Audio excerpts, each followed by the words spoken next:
Halo guys, assalamualaikum, selamat datang kembali di NN Top 11 Channel. Apa kabar semuanya? Semoga teman-teman selalu sehat dimanapun berada.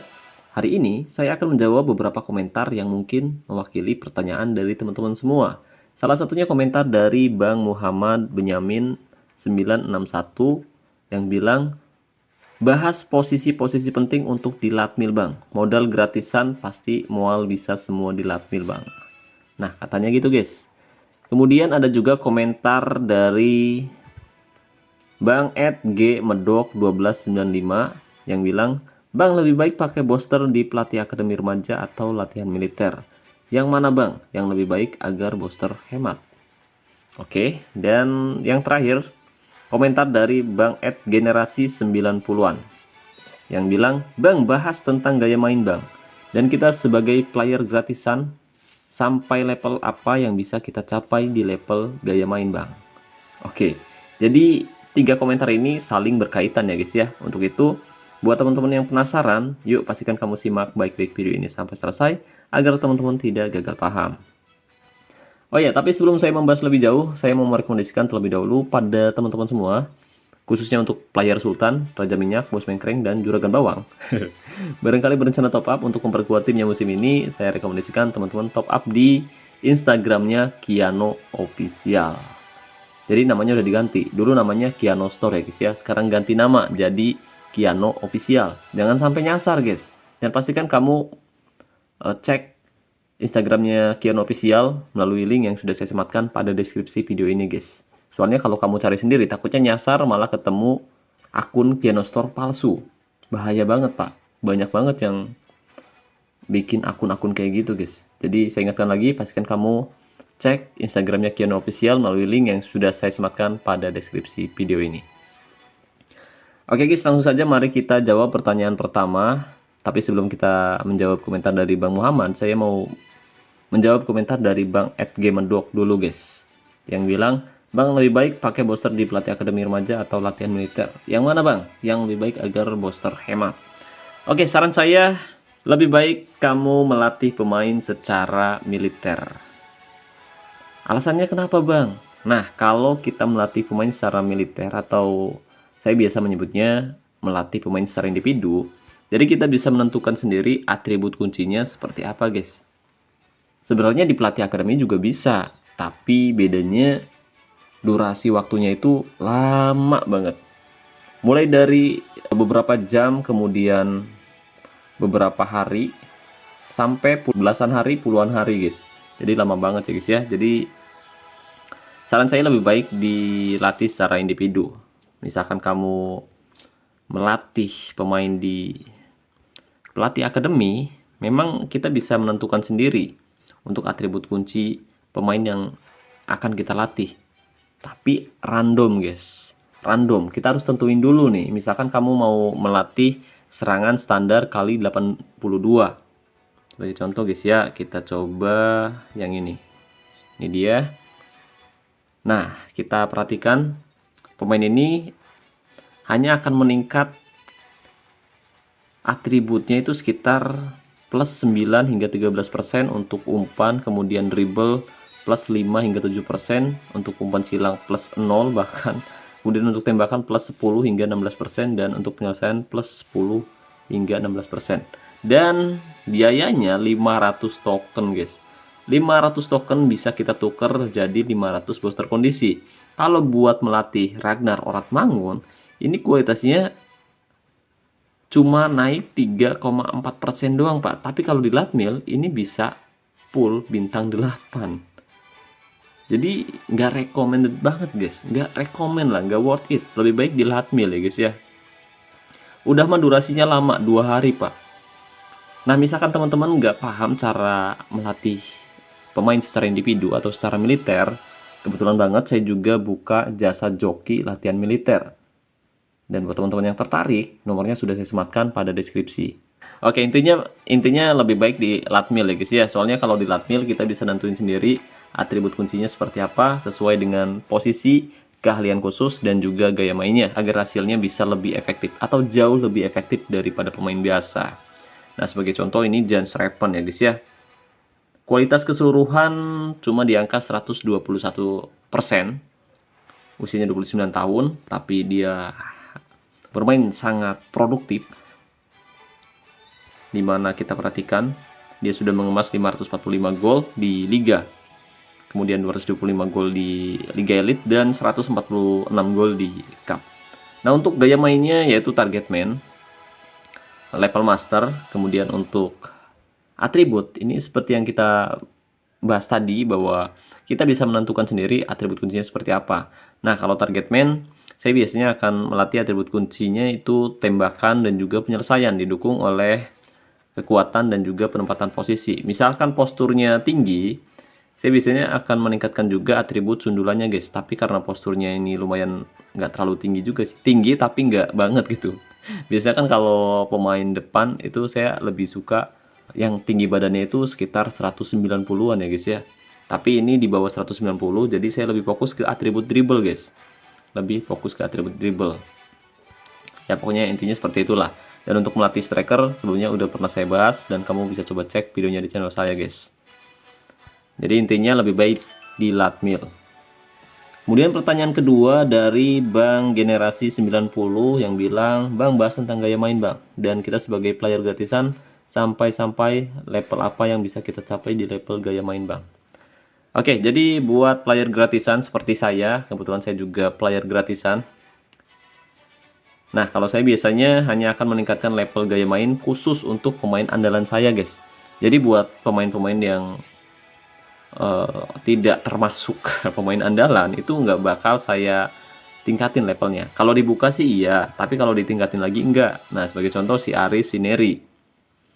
Pemain muda usia 21 tahun ini punya kualitas 56% dan saat ini dia pengen ditingkatin untuk level gaya mainnya, tapi saya masih angkat tangan. Bentar, naikin level gaya main harus pakai penguat gaya main. Nah, penguat gaya main ini dapatnya susah banget, Pak. Penguat gaya main bisa kita dapatkan dari event tembakan dahsyat dan juga event dan juga top up. Nah, kalau saya sendiri dapat dari event. Bisa dari undian mania, bisa dari adu tendang, bisa juga dari tembakan dahsyat. Bisa juga dari bentrok penalti.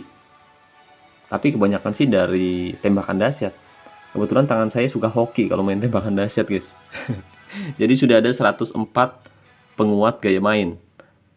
Dan pemain ini sebenarnya bisa saja saya tingkatin untuk level gaya mainnya, tapi nggak perlu. Soalnya Aris Sineri adalah pemain cadangan, guys. Pemain yang jarang diturunkan juga. Untuk itu saya tidak tertarik untuk meningkatkan level gaya mainnya. Nah, kita bisa meningkatkan level gaya main khusus hanya untuk pemain andalan kita, guys, yang sebelumnya pernah di latmil. Kalau belum pernah di latmil, saya tidak akan tingkatkan level gaya mainnya. Jadi saya biarkan aja, udah gitu. Jadi khusus buat pemain andalan ya guys ya. Intinya seperti itulah. Kalau pemain yang bukan pemain andalan nggak usah ditingkatin, nggak apa-apa. Biarin terbuka aja, tapi nggak usah dinaikin levelnya. Oke, dan yang terakhir komentar dari Bang Muhammad yang bilang, "Bahas posisi-posisi penting untuk di latmil, Bang. Modal gratisan pasti mual bisa semua di latmil, Bang." Oke, katanya gitu. Jadi kalau saya sendiri itu lebih suka melatih pemain secara individu atau secara militer. Saya lebih suka mengutamakan pemain depan, guys. Sebagai contoh, striker. Ya, ini adalah posisi terpenting menurut saya yang harus kita latmil. Tapi misalkan kamu nggak pakai striker, pakainya AMC, posisinya di sini, ya sama juga ini yang harus dilatmil. Soalnya jadi ujung tombak utama tim kita, guys. Soalnya pemain di posisi ST maupun AMC ini bakal jadi ujung tombak utama tim kita. Kecuali misalkan kamu nempatin penyerang sayap kayak gini. Nah, baru nih, ini bisa jadi bukan ujung tombak, tapi ujung pedang. Bukan ujung pedang juga ya. Pokoknya tajam di bawah kedua sayap lah. Tajam di bawah kedua sayap, jadi kayak pedang. Kanan kiri tajam gitu. Depannya juga tajam kalau pedang. Tapi kalau saya fokus dulu posisi depan. striker ya guys ya. Utama itu striker, kita bikin penyerang produktif dengan atribut kunci yang disesuaikan dengan keahlian khusus, kemudian gaya mainnya juga agar bisa lebih efektif guys. Ya guys ya, agar lebih efektif. Nah, agar si striker ini bisa jauh lebih produktif dan dia tidak bekerja sendiri, jadi dia harus dapat support dari rekan setimnya. Untuk itu, di musim kedua saya biasanya akan fokus melatih gelandang. Nah, karena yang ditepatin oleh saya di sini yaitu striker dengan gaya main target man, jadi dia butuh winger guys. Dia butuh winger. Karena target man itu cenderung lebih suka dikasih umpan-umpan crossing, dan yang bisa memberikan umpan crossing yaitu winger dan juga wingback. Tapi di sini saya nggak punya wingback ya guys ya, adanya fullback. Dan juga wingback, fullback ini jarang ngasih umpan-umpan silang, paling umpan-umpan jauh doang. Jadi cenderung dia akan lebih suka diberikan umpan-umpan silang. Yang sering ngasih umpan silang yaitu winger. Jadi pada kesempatan berikutnya saya akan melatih winger guys. Saya akan melatih winger ya guys ya, agar dia bisa memberikan support yang baik buat striker. Nah, untuk atributnya sendiri tentu berbeda antara winger, pulse winger maupun inside forward. Meskipun posisinya sama di posisi sayap, tapi saya biasanya akan melatih atributnya itu berbeda guys. Atribut kuncinya ya guys ya. Nah, kalau winger di sini saya meningkatkan atribut umpan silang, kemudian dribble lebih tinggi dari atribut manapun, didukung oleh passing dan juga kecepatan guys. Ya, intinya seperti itu guys ya. Ini sinyalnya emang kadal di sini anjir. Nah, tadi yang pertama apa? Striker, kedua gelandang serang maupun gelandang sayap. Gelandang serang, bisa gelandang serang kanan maupun kiri, ini bebas dan bisa disesuaikan. Misalkan kamu nempatin target man, kamu bisa latih winger ini agar hasilnya bisa lebih efektif. Setelah winger, nah, saya biasanya akan melatih pemain tengah guys. Pemain tengah ini bisa jadi regista, bisa jadi box to box, tergantung saya dapatnya di akademi remaja. Soalnya random guys, saya biasanya akan pilih pelatih akademi itu yang pelatih potensi gaya main, maksud saya itu yang random ya guys ya. Kalau yang ditentuin itu harganya lumayan mahal, dan kita juga harus ningkatin pemain sampai punya kualitas bintang 6. Sementara kalau random itu cuma sampai bintang 5, jadi harganya sedikit lebih murah tapi dapat atributnya asal-asalan aja guys. Nah, waktu itu saya pengen banget tuh dapat gelandang regista di akademi remaja, tapi pas dapat ternyata dapatnya box to box. Ya udahlah, setelah saya melatih winger, akhirnya terpaksa saya melatih gelandang box to box guys di area tengah. Nah, gelandang box to box ini nantinya akan bertugas untuk membantu area tengah agar bisa lebih solid guys. Kalau ada regista itu akan jauh lebih bagus ya guys ya. Kita butuh gelandang kreatif yang bisa membangun dan juga mengatur tempo permainan dengan baik di area tengah. Nah, jadi setelah striker, saya biasanya akan fokus ke pemain sayap, kemudian lari ke tengah, dan setelah itu masih di area depan juga, kalau enggak di area tengah. Nah, di sini sudah ada, kemudian setelah itu saya akan fokus meningkatkan pemain lain. Karena di sini saya dapat gelandang box to box, dan di musim berikutnya saya nyari lagi di akademi, nyari regista, nggak dapat lagi guys. Dapatnya malah gelandang perebut bola. Jadi terpaksa nih saya latih gelandang perebut bola. Ini dia, saya latih atribut gelandang perebut bola untuk menghentikan tekanan tim lawan di area tengah. Karena kita tahu saat ini banyak banget tim lawan yang nerapin formasi dengan menempatkan banyak pemain tengah. Untuk itu saya butuh pemain agresif ya guys ya. Saya butuh pemain agresif, dan kebetulan dapat juga, tapi saya masih belum dapat regista. Nah, baru di musim kemarin guys, saya dapat regista. Nah, ini dia, si Handoyo ini rencananya akan saya latmil musim depan ketika kualitasnya turun menjadi bintang 3 guys. Ini rencananya bakal dilatmil ya guys ya, dan dia akan menjadi gelandang kreatif dengan atribut kunci passing, kreativitas, dan juga penempatan posisi. Dan dia juga sekarang sudah terlihat memiliki potensi yang bagus dari performanya guys. Dari 3 pertandingan dapat cuma 888, itu udah mantep ya guys ya. Jadi gitu guys. Pertama striker, kemudian gelandang sayap atau penyerang sayap, kemudian lari ke tengah.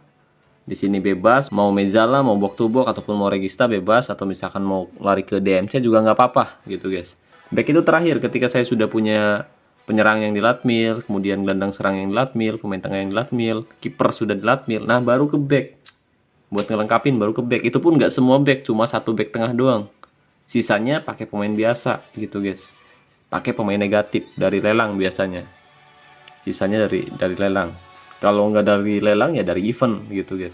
Dan di musim berikutnya pemain yang didapatkan dari lelang maupun dari event itu bakal dijual lagi. Jadi pemain tersebut cuma bertahan semusim doang guys. Oke, jadi seperti itu ya guys ya. Nah, buat teman-teman yang masih belum paham, kamu bisa tinggalkan komentar di bawah video ini. Oke guys, jadi mungkin itu saja yang bisa saya bahas kali ini. Terima kasih banyak buat teman-teman yang telah menonton video ini sampai selesai. Dan jika pembahasannya bermanfaat, jangan lupa klik tombol like. Dan saya ucapkan terima kasih juga untuk membership N911. Terima kasih buat partnership N911 yaitu Kiano Official. Dan saya ucapkan terima kasih banyak buat teman-teman yang selalu mendukung dan mendoakan saya sejauh ini. Wassalamualaikum warahmatullahi wabarakatuh. Salam olahraga, salam Top 11 Indonesia.